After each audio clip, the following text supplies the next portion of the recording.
Oke, selamat datang di channel Mahesa dan Iswara. Sekarang kita mau review nih motor yang gagah, yang keren, yaitu Honda CRF 150L. Wih, keren banget ya motornya ya. Warnanya extreme black. Ini motor keluaran tahun 2021 ya. Pembelian bulan Oktober ya, September akhir lah.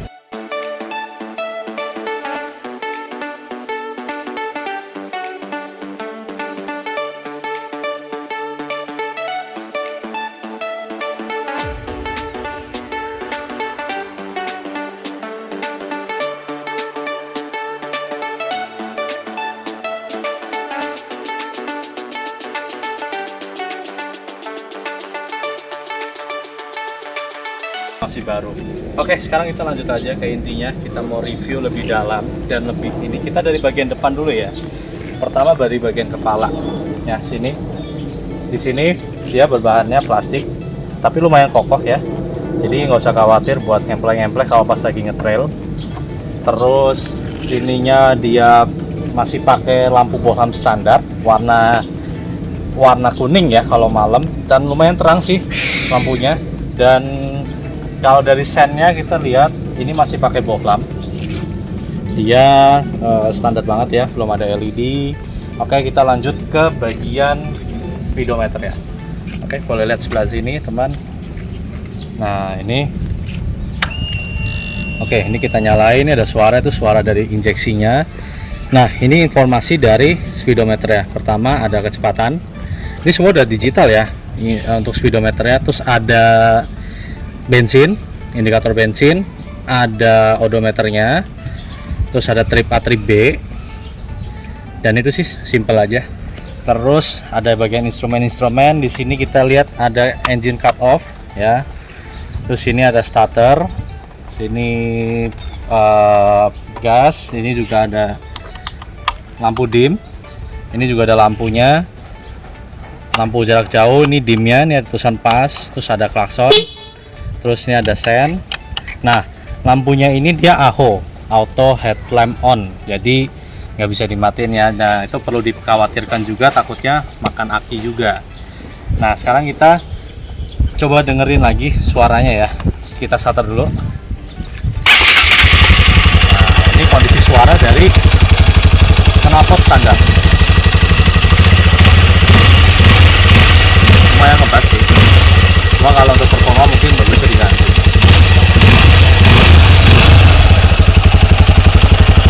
Oke, kita lanjut lagi ke bagian bodi. Sekarang bodinya di sini plastik ya, plastik. Nah untuk tangkinya ini kapasitasnya sekitar 7,2 liter. Ini lumayan besar loh untuk ukuran motocross. Dan setelah diuji sepanjang 450 kilo, itu konsumsi bahan bakarnya bisa menyentuh 159 sampai dengan 62, top speed 62. Karena kan nih motor dalam top consumptionnya 62. Tapi ini motor dalam kondisi Ryan artinya kita tidak bisa main gaspol terus.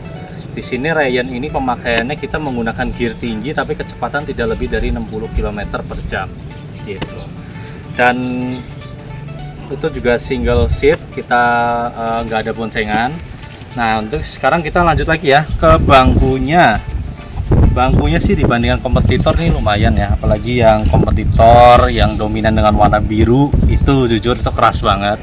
Bangkunya ini lumayan empuk, tapi tetap pegel juga sih. Kalau dipakai sekitar 2 jam berkendara udah lumayan pegel, jadi harus gonta-ganti posisi ya. Dan kalau mau lebih enak mungkin bisa diganti busanya dengan latex atau ditambahkan busanya sehingga mirip CRF 450L. Cuman kalau menurut saya itu jadi kurang bagus ya untuk dilihat. Kalau mau bagus ya sebenarnya diganti aja pakai busa latex, dan kulitnya mungkin diganti bagusnya dengan MB-Tech, jadi nggak terlalu panas. Oke lanjut, di sini udah ada aksesoris ya guys. Ini sini udah dipasang, ada handguard.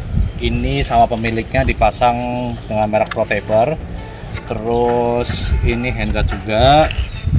Terus kalau lihat ke kita di sebelah belakang sini ada tail rack. Tail rack ini spare part ori Honda.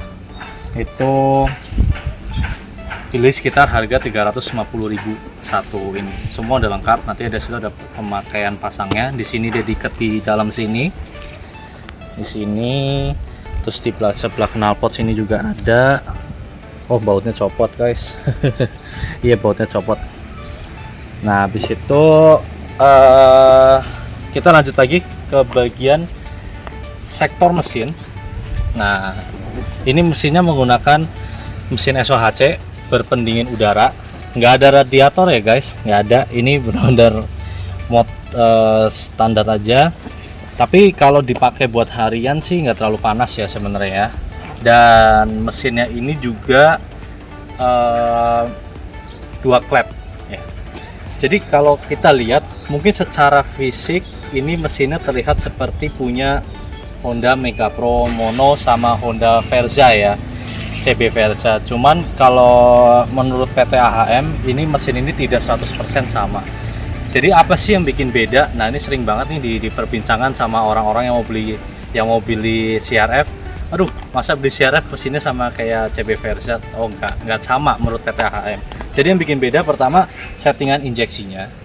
Terus yang kedua timing pengapian, terus crankshaftnya juga beda, pistonnya pun dibedain di segi durability-nya. Jadi lebih awet kalau untuk di piston ini, karena kan kegunaannya ya, kita lihat dari kegunaan.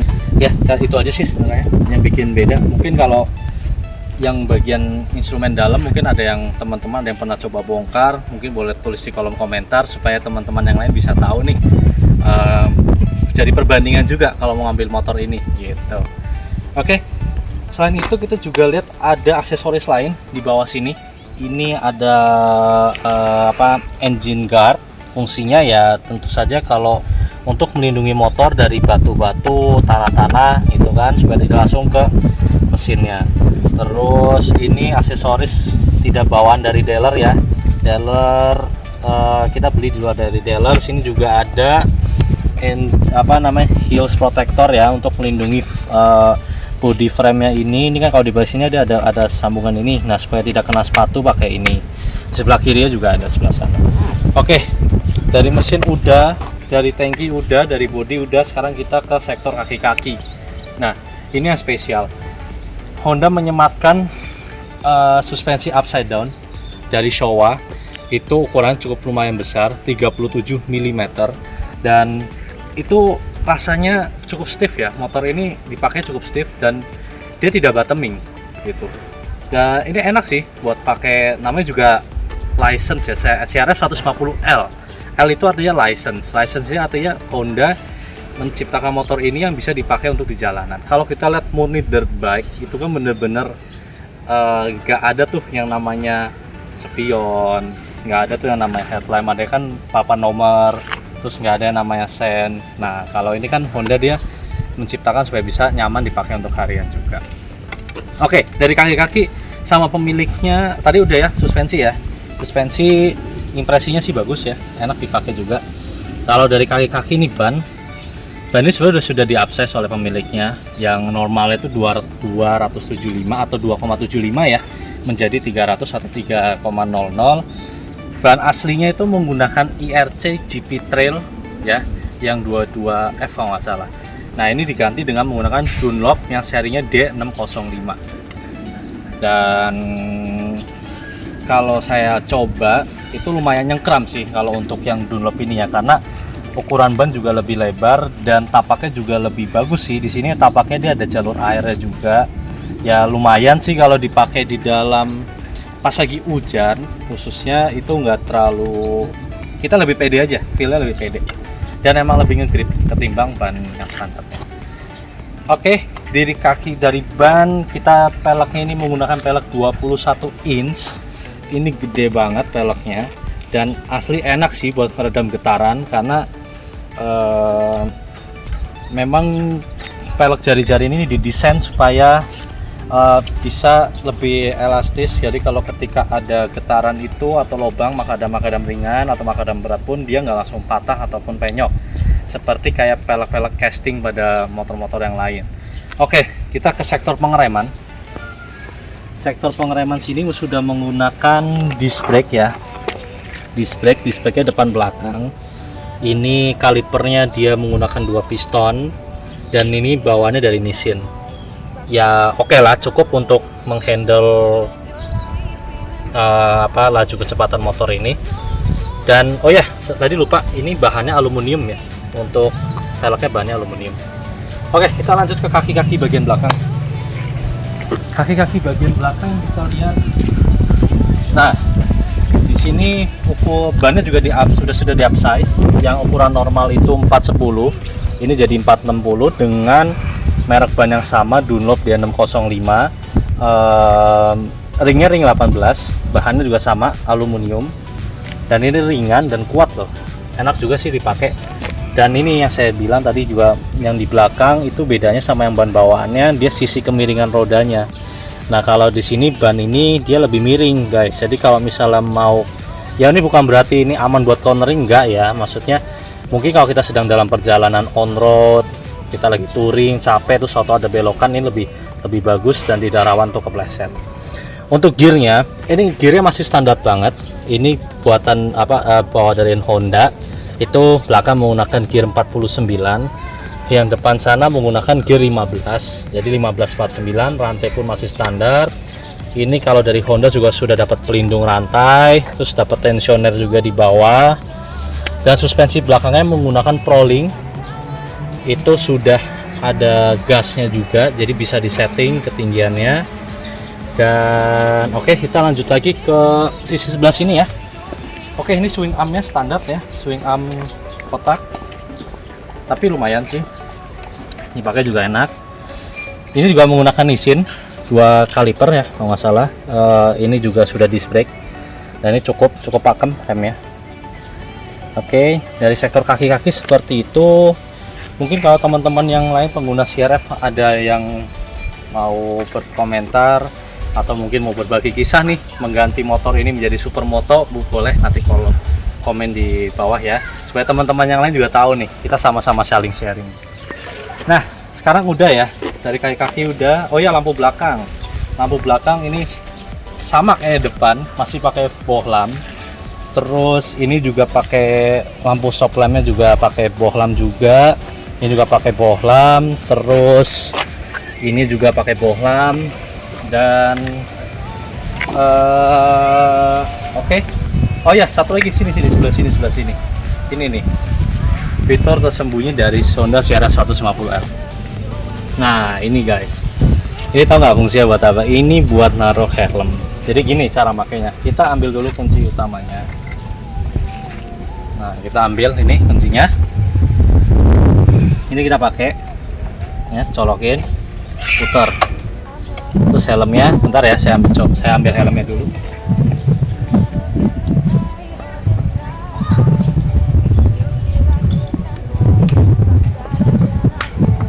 Oke, sorry guys ya, saya ambil dulu helmnya.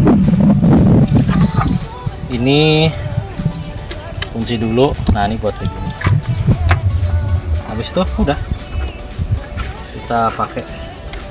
Oh di sini ada nih, tinggal kita tekan aja tuh. Kunci. Nah ini kuncinya tuh gantungan helm.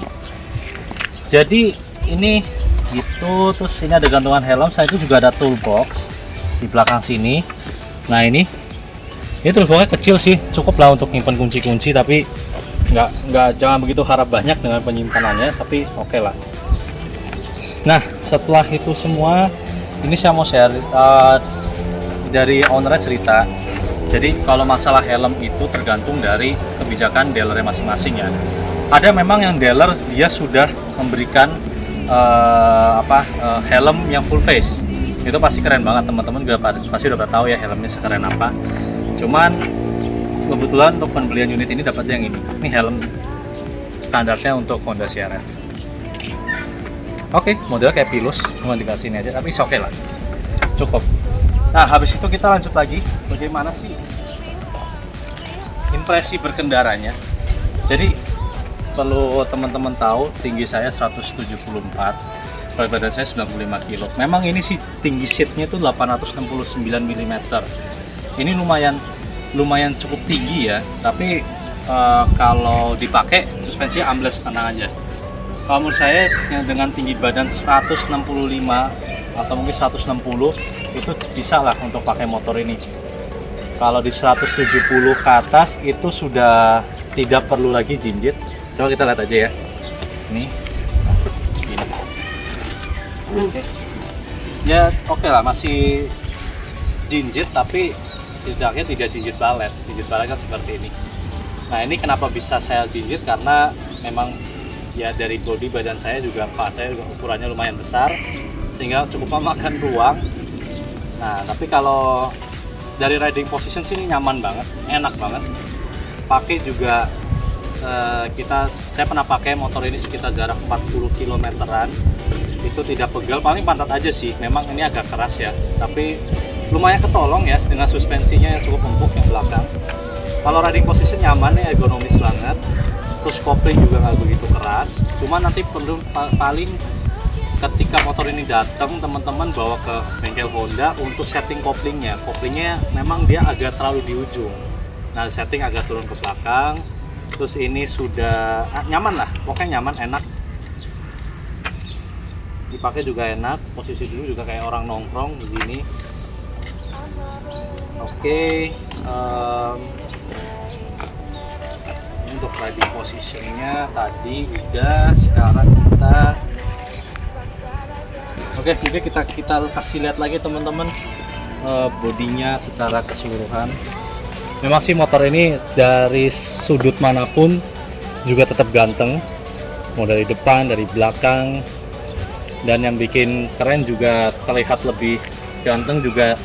Kalau kompetitor lain kan lebih ini ya, kaki-kakinya kebanyakan masih pada dicatnya silver, apalagi brand yang ciri khas dengan warna biru, yaitu ya udah kita sebut aja Yamaha. Untuk tipe motor W155 mungkin kalau dari cat hitam itu akan lebih manis lagi, lebih ganteng lagi gitu. Oke, paling sekilas. Oh ya, ini rangkanya menggunakan rangka semi double cradle. Jadi kelebihannya apa sih semi double cradle? Semi double cradle itu kalau dipakai buat road itu rasanya stiff, nggak terlalu limbung. Jujur ini enak sih untuk dua alam. Memang sudah diciptakan itu enak dan oke juga untuk harian gitu. Paling yang minusnya dari motor ini adalah dari tenaganya ya. Memang ini napasnya cukup pendek, jadi itu sebenarnya bisa diakalin sih. Jadi mungkin nanti teman-teman bisa sharing juga gimana sih cara ngakalin napas pendeknya itu. Dan kalau saya pribadi, saya kan memang style berkendara tidak untuk akselerasi, tidak untuk cepat-cepat atau balap-balap.